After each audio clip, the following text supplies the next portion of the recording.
Dr. Sutton, you wrote 3 series of books while you were a research fellow at the Hoover Institute. Can you give me basically the background of the content of these series?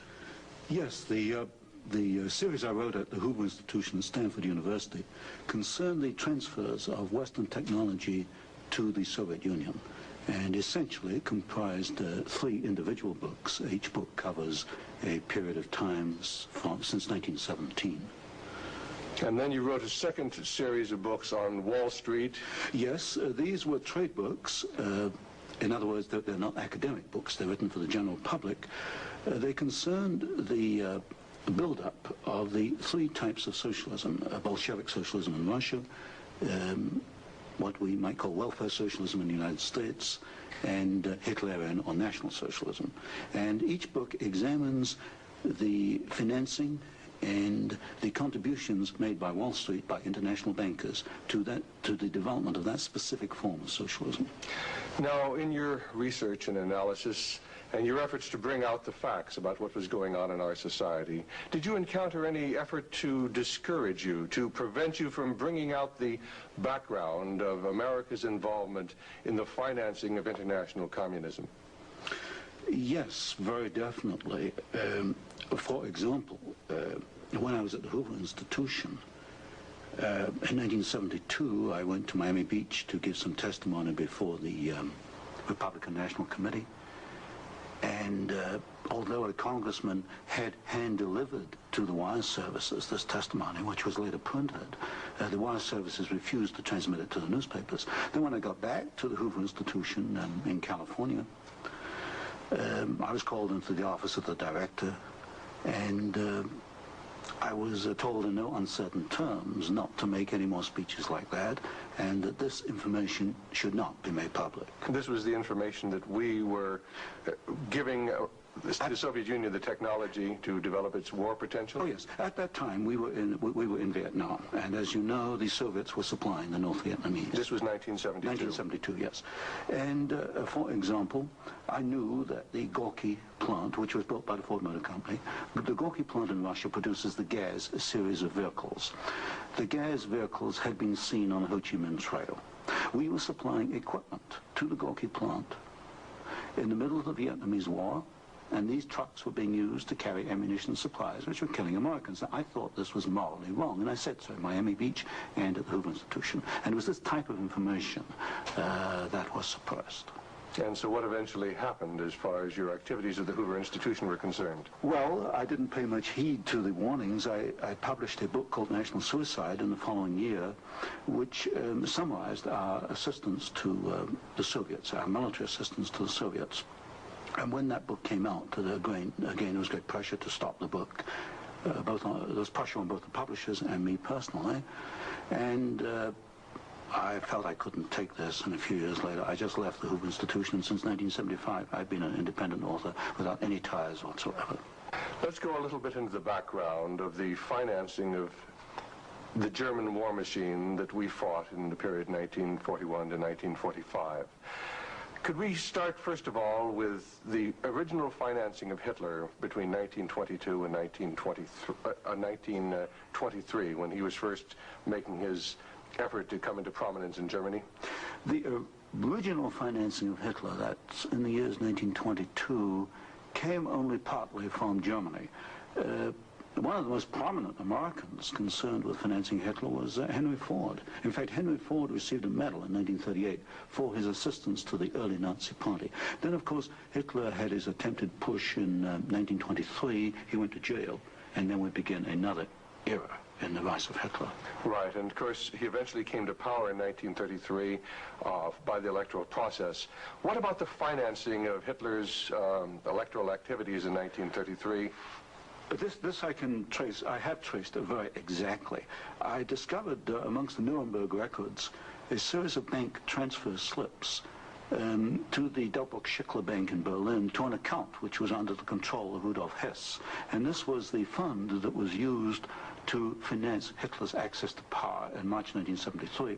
And amongst the corporations that transferred money to Hitler, I find not only R.G. Farben, which is quite widely known, but also German General Electric, AEG, which is under the control of General Electric in the United States, or was at that time, and companies like Osram and... Now, what was the tie-in between Osram and General Electric? The tie-in was a share tie-in. International General Electric in the United States had controlling interest in German General Electric, and also through share interlocks, a controlling interest in Osram in Germany. So then we have Ford and we have General Electric helping to finance Adolf Hitler's rise to power. Were any other large American corporations involved? Very definitely. Standard Oil, through its technical association with IG Farben, for example, Germany could not have gone to war in 1939 without tetraethyl. You need tetraethyl to raise the octane value of aviation gasoline. Germany had no means of doing that. This was developed in the ethyl laboratories in the United States and transferred to the Germans. Standard Oil came up with the hydrogenation idea, which was very essential for Germany in the 1930s, because to raise the quality of its gasoline for aviation purposes. This was transferred to the Nazis. And ITT, for example, International Telephone and Telegraph, was very intimately associated with the Nazis through Dr. Schroeder, who was head of the ITT subsidiaries in Germany. And ITT controlled companies which made not only electrical instruments, but also the Focke-Wulf plant, which made airplanes, fighter airplanes. So what you're suggesting then is that American corporations were helping to finance the German industry that was building up the war potential? American corporations, only a few, not many, financed Hitler through their subsidiaries. They transferred technology. They transferred material assistance, for example, stocks of tetraethyl before the Germans could manufacture it under the joint manufacturing agreement with the United States. And also they financed this. For example, Standard Oil financed in 1933 the development of the gasoline industry in Germany, which was needed to fight World War II. And that's a very interesting point. Could you go a little bit into the background of where Germany got its oil to fight the Second World War? Because certainly Germany doesn't have oil resources. Germany does not have oil resources, that's true. It used in World War II synthetic oil, which it got from coal. And the basic technical processes for the development of oil from coal came from the United States, essentially from the Standard Oil laboratories, which had this technical assistance agreement with IG Farben. And of course IG Farben contributed something like 60% of the explosives needed by the German Wehrmacht, probably about 40–50% of the gasoline needed by the Wehrmacht and by the German Air Force, the Luftwaffe. And was there a definite interlock between IG Farben and Standard Oil? The interlock was at the technical level, the exchange of patents. It was through a financial technical assistance agreement. There were other interlocks with the United States through a subsidiary, IG Farben, in the United States. But with Standard Oil, the interlocks were at the technical and financial level. And is it a fact, it's been stated, that there were members of the board of directors of Standard Oil who were also on the board of directors of American IG Farben?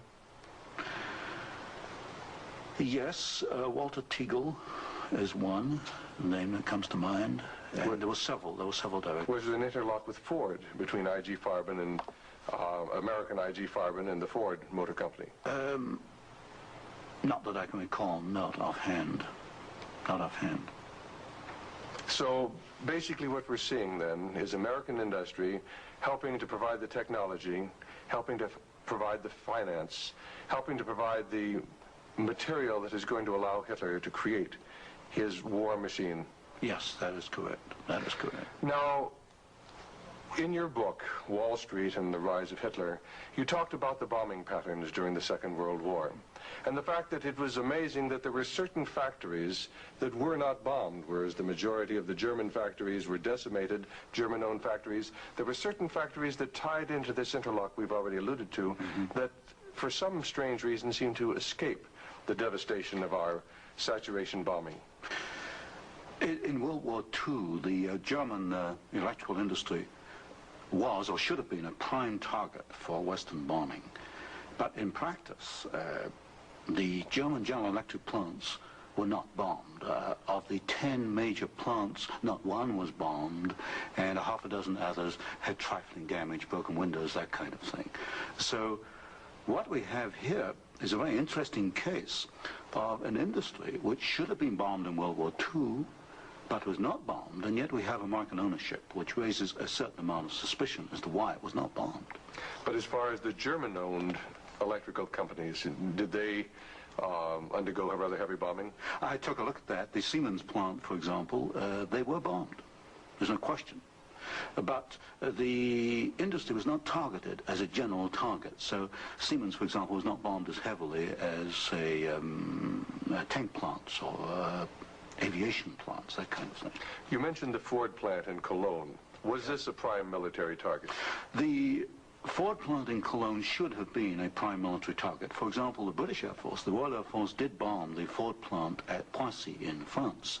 But the Ford plant in Cologne, which was by far the largest Ford plant in Germany, was not bombed in World War II. But did our military planners intend to bomb it? In other words, was it on the aiming report? Well, I did look at the aiming reports for the plants in Cologne. Ford was known about. They knew that it was producing equipment for the Wehrmacht. But it was not bombed. It was scheduled as a target, but it was not bombed. So somewhere along the line, as far as the planning was concerned, the name of the Ford motor plant in Cologne was deleted, and yet the city of Cologne itself was totally decimated. The city of Cologne was decimated, as of course many other cities in Germany were decimated. But somewhere along the line, something happened. I suspect it was in the aiming committees, and without question, orders were sent out not to bomb certain targets, even though these were prime military targets. And that's rather reminiscent of some of the orders that went out during the Korean War, some of the orders that went out during the Vietnamese War to leave specific targets within the enemy's domain untouched by our strategic bombing. I understand that was so, although I've not investigated it. Now, in your book, Wall Street and the Rise of Hitler, there was one very interesting section about a special fund that Heinrich Himmler had, and the funneling of money from German corporations into this fund, even up into the years 1943 and 1944. And many of these corporations had strong ties into the American corporations, into the American parent corporations. Could you tell us a little bit about the Kepler Fund? The Kepler Fund was also known as the Konto S Fund. It was what we might call Heinrich Himmler's personal slush fund. He used it for his own personal projects.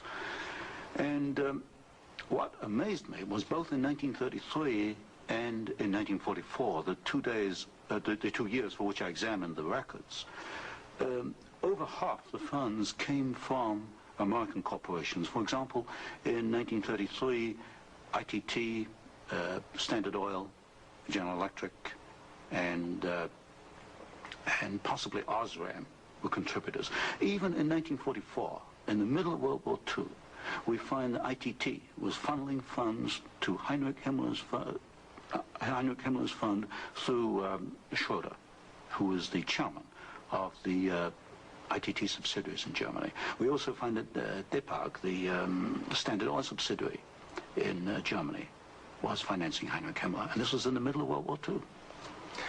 Now, were these facts ever brought out at the Nuremberg hearings?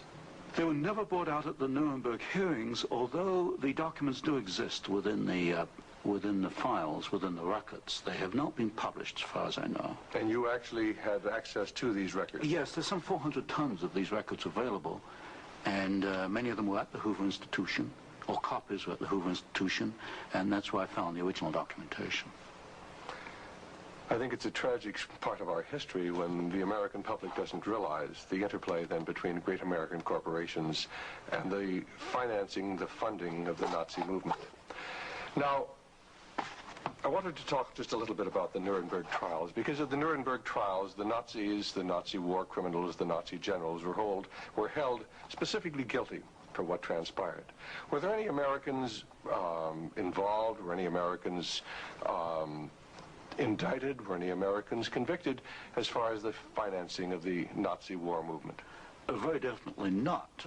I looked at the criteria for what we might call war crimes under the Nuremberg Tribunal. And there's no question in my mind that certain Americans well fitted the criteria which required indictment and trial. But no Americans were ever brought to trial. Do you think there was any conscious effort to conceal this fact, both from the Nuremberg War Tribunal and from the American public? Well, there was a conscious effort in the fact that these businessmen were very prominent in stating in 1946 that they had no knowledge of what Hitler was doing, and yet they were intimately involved with the build-up with Hitler. I suspect that this was not published in the media at the time, although I've not checked that. But certainly the role of American corporations and American businessmen in aiding Hitler has not been published. Now, what about the actual financing? What about the loans from large American banks, from large British banks, to Hitler's government in that period between 1933 and 1939, when Hitler was preparing for war? Well, you've got to go back a little earlier and look at what are known as the Young loans, which were very important because I think they brought about the economic collapse of Germany in 1933. That was the Young plan. This was Owen Young, who was, of course, chairman of General Electric. Here we got a man who actually made the loans as an officer of the United States government, which brought about the collapse of Germany in 1933, enabling Hitler to take over. And then subsequent to 1933, you get a series of loans. A very good one is Standard Oil, which loaned several $1 million, at least, to Germany to build up its aviation gasoline facilities. And there are other examples. Fine. Well, I'd like to get a little bit into the background of the financing of Bolshevism, because I think this is vitally important. And we can go back to the period after the Second Revolution, which was in October and November of 1917. The initial financing of Lenin's movement, how did it tie into the American corporations? Was there any American involvement in that period between 1917 and 1918, when Bolshevism was just beginning to get a foothold in Russia? Yes, there were several incidents. The most important is one involving Colonel William Boyce Thompson, who was the largest shareholder in the Chase Bank, which of course today is Chase Manhattan Bank. And I published in one of my books a copy of a cablegram which transferred funds from New York to Petrograd in December 1917, $1 million to be precise. And Colonel Thompson made the statement later that this $1 million was given to the Bolsheviks to consolidate. They had just begun to take over Russia. They only controlled Moscow and Petrograd at that time, to aid the control that the Bolsheviks were extending in Russia. This is a very clear case. $1 million, American funds, transferred through an American Wall Street intermediary to the Bolsheviks. And didn't you publish that document here in Wall Street and the Rise of Bolshevism? I published two statements. One is a copy of the cablegram, and the other is a copy of the news clip of the statement made by Colonel Thompson at that time that he had made this contribution. Now, why would an American capitalist, an American financier, help to aid Bolshevism? The only answer, and of course this puzzled me for years, you know, why? Why? Because we understand there to be an opposition. And the only answer I can come to is one of captive markets. The United States did not want another United States in the world. And of course, if you look at the world map, Russia is 2 or 3 times larger than the United States. Imagine this as another United States, as another competitor to the United States. What the United States wanted, or Wall Street wanted, was a captive market. And of course, socialism is a captive market because my earlier studies at Stanford University have brought out the fact that a socialist system cannot innovate. It's got to import innovation and technology from the West. And so I think the aim behind this was to encourage the development of Marxism and other types of socialism, because this would give these Wall Street bankers control of a world market, a captive market. At the end of the First World War, Russia was devastated by famine, and America sent a relief mission. It was the Hoover mission. Do you know any of the facts surrounding the activities of the Hoover Commission? Well, there's no question that in 1922, 1923, Russia was finished. Industrial output was perhaps 8 or 10%. of 1913 figures, and people were starving by the hundreds of thousands. And the Hoover mission was organized, of course, to send aid to Russia. But most of the aid went to the Bolsheviks, who controlled really quite a small part of Russia at that time. Only a very small part of the aid went to the White Russians or to the Far East. And then after 1922 and 1923, Lenin instituted something known as the New Economic Policy, or this series of 5-year plans. Can you tell us about the 5-year plans and the part that the major American corporations, major world corporations, played in building up the Soviet Union? Well, there are two separate phases here. The new economic policy was started in 1923 by Lenin, and I found, and I published this in my first book from Stanford, that every single Russian industry was rebuilt or restarted by foreign corporations, mostly German, British, French, and American. By 1928, Russia was back to approximately its 1913 industrial output. And at that point, she began to think of these grandiose 5-year plans. And in 1928, Gosplan, which is the Russian government planning commission, actually designed an initial 5-year plan, but this was thrown out, it was inadequate, and American corporations were were brought into Russia. And the first 5-year plan and the second 5-year plan were actually designed in the United States by American corporations. And what were these corporations? Which ones specifically were involved?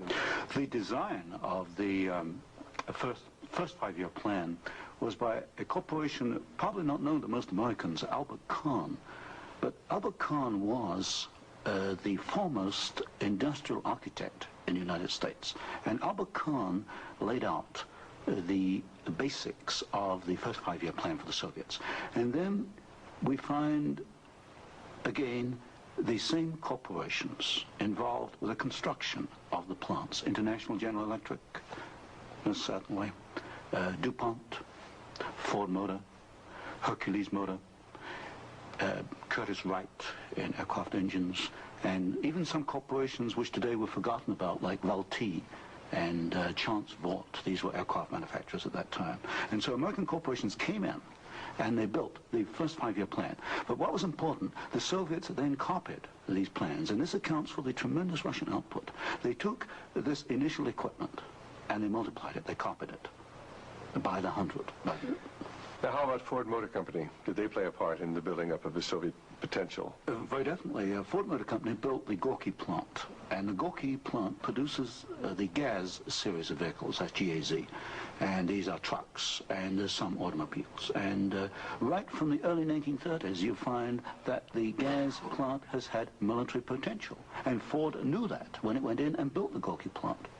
And we know it because I found statements to this effect within the State Department files. Sometimes we hear the name Averell Harriman. Did he play a part in building up the Soviet technology? Very definitely. In fact, Averell Harriman came out of the Soviet Union financially at a profit. He took over the Georgian manganese concession in the early 1920s. Got this back on his feet for the Soviets, and manganese became a prime export for the Soviets, and so they were able to sell this abroad, get foreign exchange, which financed their industrialization.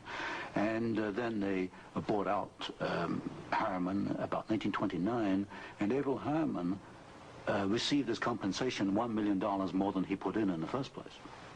How about Armand Hammer of Occidental Petroleum? Armand Hammer is a very interesting example.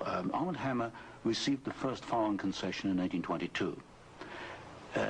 In asbestos in the Ural Mountains. And he also conducted for the Soviets a number of other enterprises, right down to pens and pencil manufacturing, for example. But Armand Hammer is interesting because his father, although Armand Hammer today is chairman of Occidental Petroleum Corporation, his father was Julius Hammer, who in 1919 was Secretary General of the Communist Party USA, which emphasizes the argument I made throughout my books, that at the top level, there's no difference between your top communists and your top capitalists. They interlink. You've got Armand Hammer, chairman of Occidental Petroleum. His father was Secretary of the Communist Party USA in 1919. So it's basically a power grab. It's a power grab, an international power grab. Now, during the Second World War, why, Russia was pretty well decimated once again by German forces. What part did the American Lend-Lease program play in building up Russia's industrial capacity after the Second World War? Well, Lend-Lease built up Russia's capacity, modernized it, and expanded it during World War II.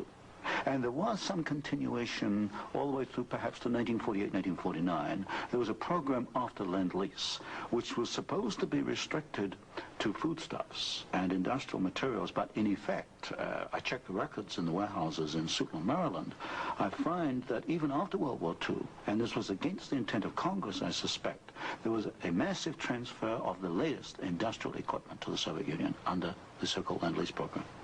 Now, in 1948, there was a fascinating book came out by Major Racy Jordan, in which he talked about American aid to the communists as far as their ability to build nuclear weapons. Did you ever have an opportunity of verifying the facts that we had given them the heavy water, we'd given them the wherewithal to build their atomic weapons? Well, as part of the work I was doing at Stanford, I did investigate the shipping documents for Lend-Lease, and I took a sample of these documents and I checked them against Major Jordan. And broadly, Major Jordan was correct within, say, about 5%. And Major Jordan, of course, made the charge that we had shipped materials to the Soviets, 1944 and 1945, which were later used in their atomic program. There is no doubt he is correct. We shipped heavy water, which is essential, but we shipped other items which are perhaps less obvious to the layman. We shipped, for example, aluminum tubes, and aluminum tubes are essential for atomic energy development. We shipped graphite, and graphite is another essential component. So generally, as far as I could check, and I checked the original government Lend-Lease document, General Major Jordan was correct. Now, as the years have gone by, of course, we see a growing Soviet nuclear threat. The Soviets now have MIRV missiles. Mm-hmm. Can you give a little of the background on how the Soviet Union, which really didn't have the technology to develop those MIRV missiles that threaten our cities today, how were they able to develop the MIRV capacity? Well, you've got to go back and look at how the Russians were able to develop a rocket, space technology anyway.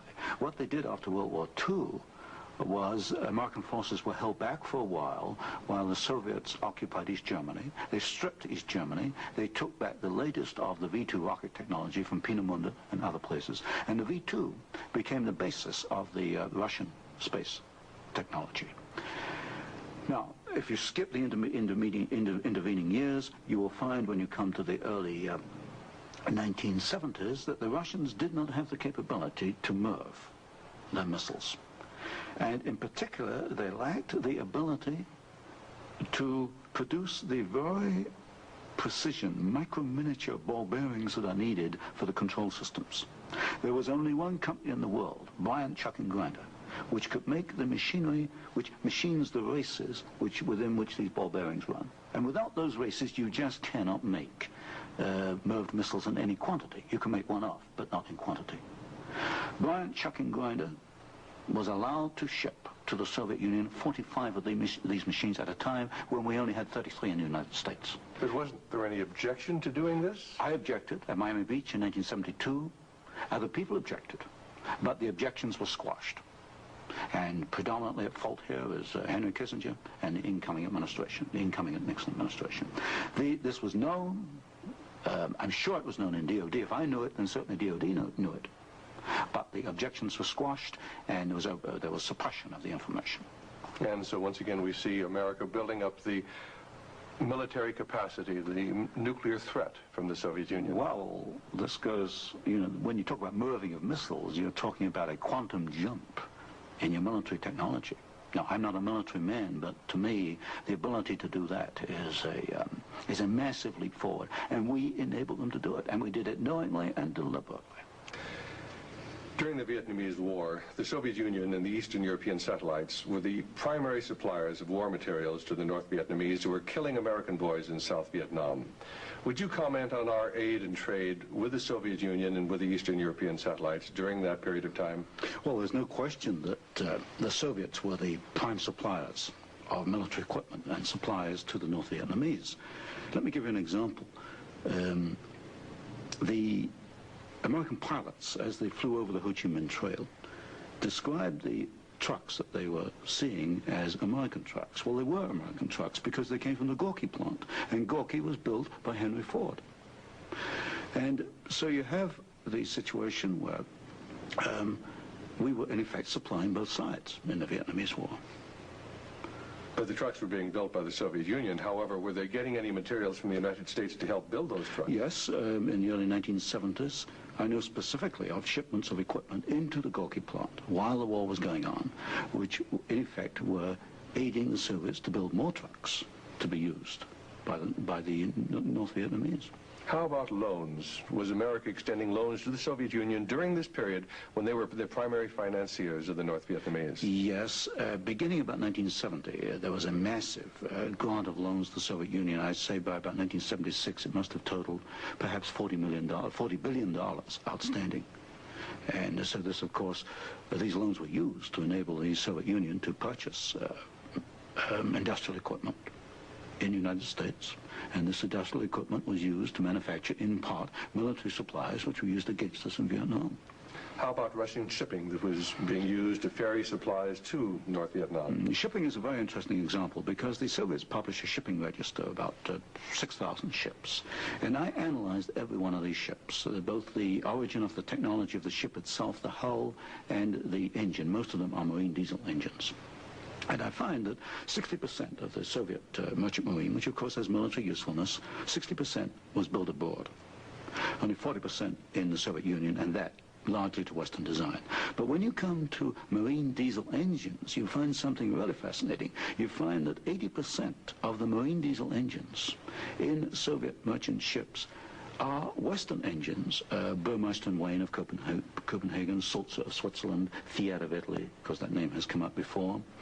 But the other 20% of marine diesel engines built in the Soviet Union are built to Western design under technical assistance contracts from Sulzer and Burmeister and Wain. So in effect, there could be no Soviet merchant marine without assistance from the West.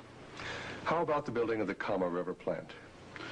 Kama River was built in the late 1960s, early 1970s. The basic design contract was let to the Italian firm of Fiat. Giovanni Agnelli is the chairman of the board. And this is important because Agnelli is tied in with Chase Manhattan Bank. He's on the International Advisory Committee of Chase Manhattan. What caught my attention was that Fiat does not manufacture automobile manufacturing equipment. All the Fiat plants in Italy contain American equipment. And what I found was that the equipment was coming, perhaps about 60–70% of it, from the United States, from major automobile equipment suppliers in the United States. I think it was known as the Fiat plant as a cover to perhaps divert attention from the fact that during the Vietnamese War, we were building the largest plant in the world. It covers 36 square miles. We were building for the Soviets, with American equipment, the largest plant in the world. And so it was called the Italian Fiat plant, and I think this was a blind. And so they were building their trucks and armored personnel carriers and other things that could be used then for warfare in South Vietnam? We knew that the Kama plant had military potential. In 1972, I wrote it in National Suicide. I said as much in Miami Beach in 1972. This plant has military potential. It can produce military vehicles. We knew it. And of course today in Afghanistan we find that the Kama vehicles that are there in Afghanistan today from the Kama plant built by American and Italian companies. And it was after you brought out this information that efforts were made to suppress your book, National Suicide, Yes. and your other studies? Yes, because I was bringing out the fact that the Kama River plant had military potential, that we were moving the missiles with the Bryant chucking grinder equipment, and of course other facts along these lines. And what sort of pressure was brought to bear upon you? What sort of pressure was brought to bear upon the publisher of your book, National Suicide? There was pressure on the publisher to prevent publication, to stop publication. He refused to do so. There's pressure brought upon me first to withdraw the book, and then a rather deceitful sort of pressure. It was claimed at the Hoover Institution that I had plagiarized Volume 3 of my Western Technology series, which was being published by Stanford University. Well, firstly, I challenged them to point out the plagiarization, and nobody could find even 2 sentences that matched up. But then I pointed out that I cannot plagiarize my own work. I hold the copyright on both books, and nowhere in the world can I plagiarize myself. That's a logical impossibility. And then gradually it built up over the following years that my research was perhaps going a little out of what was perhaps required or welcome would be a better word, and it should be confined within more narrow boundaries. And at that point in 1975 I left the Hoover Institution, and since then I've become an independent author, and I can publish what I want to publish. Do you know of any other instances where efforts were made to suppress publication of books through the Hoover Institute? I know one example, one I was personally aware of, and that was Julius Epstein's book on Operation Keelhaul, which is a very important book on the treatment of Russian prisoners of war in Germany after World War II. This book was in manuscript for several years, and he was not allowed to publish it. I heard that firsthand from Julius. Right, and eventually it was, of course, brought out. It was at a later point. Now, another example I can give is my own Western Technology series. The 3rd volume of that was held in galleys for 1 year.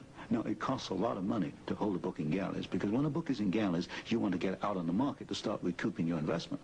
That book was held in galleys for 1 year because it was not politically wise or acceptable to publish it at that time, even though it was an academic book. Now, you've done some fascinating studies on the Trilateral Commission. Can you tell us about the Trilateral Commission? The Trilateral Commission is a private organization founded by David Rockefeller in 1973. It was essentially financed by Rockefeller and some of the foundations, Kettering Foundation, Danforth Foundation, Ford Foundation. Ford Foundation was a very major contributor. And the stated objective is to encourage discussion amongst what they call the trilateral regions. I should point out that of the 300 members, 1/3 come from the United States, 1/3 from Japan, and 1/3 from Europe. But in effect, I find that the actions of the Trilateral Commission are very much self-interested on the part of the international banking community in New York. Now, as far as the Trilateral Commission's influence on the American government is concerned, it's been said that there is a very excessive representation of the Trilateral Commission in Jimmy Carter's cabinet and in Jimmy Carter's administration. Well, excessive is rather an understatement. I think there's some 200 million people in the United States. There are only 77 trilateral members who are American. Out of that 77, I counted no fewer than 18 trilateralists. That's about 1/3 of the American trilateral contingent turns up in the Carter administration. Mr. Carter himself was a trilateral, Mr. Mondale, Mr. Brown, Mr. Vance, Mr. Blumenthal, Mr. Brown, Secretary of Defense. In other words, they occupy all the senior cabinet and sub-cabinet posts. In fact, there's some key committees, intelligence and defense committees, which are only comprised of trilaterals. So here you've got 77 Americans selected by one man, David Rockefeller, who's chairman of Chase Manhattan Bank. And we find that they turn up in the key controlling positions in Washington under the Carter administration. And would this suggest to you that perhaps we do not select the government, that it is selected by these people who work behind the scenes? You can come to no other conclusion. If you look today at who's running for office, you find Mr. Bush is a trilateral, you find Mr. Anderson is a trilateral, Mr. Carter's a trilateral. We find articles appearing in Newsweek magazine, Time magazine, U.S. News and World Report, many of the major media telling us there's really nothing to be concerned about from the Trilateral Commission. Is there any interlock between the Trilateral Commission and the major media in the United States? Yes, there is an interlock, particularly in the news media. For example, the Chicago Sun-Times, the executive editor there, James Hoagie, is a trilateral. You'll find Saul Linowitz is a director of Time magazine. And I think, yes, Henry Schacht is a director of CBS. So there very definitely is an interlock between the trilaterals and the media. And perhaps this is the reason, then, that they rather play down the influence of the Trilateral Commission on contemporary American government. Yes, I had a computer survey made of all articles that have been printed on the Trilateral Commission since 1973. I could find worldwide only 73 articles. Now, what's the relationship between the Trilateral Commission and the Council on Foreign Relations? Well, of course, the Council on Foreign Relations is a much older organization founded in 1920. I did a study in which I compared trilaterals with or without membership in the CFR, Council on Foreign Relations. I find there's something over 50% overlap.